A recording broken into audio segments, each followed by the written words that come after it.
குரு பிரதோஷம் என்பது வியாழக்கிழமையில் வரும் பிரதோஷ வழிபாட்டை குறிக்கும்.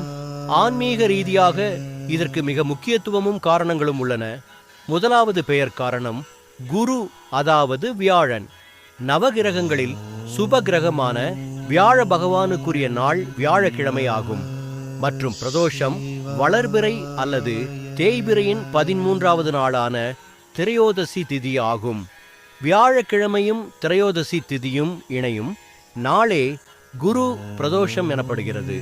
இதோட முழு பலன்களையும் வழிபாட்டு முறைகளையும் தெரிஞ்சுக்க கீழே இருக்கிற ஒயிட் பட்டனை ப்ரெஸ் பண்ணி முழு வீடியோவையும் பாருங்க. அல்லது ஃபர்ஸ்ட் கமெண்ட்ல இருக்கிற லிங்கை கிளிக் பண்ணி உடனே பாருங்க.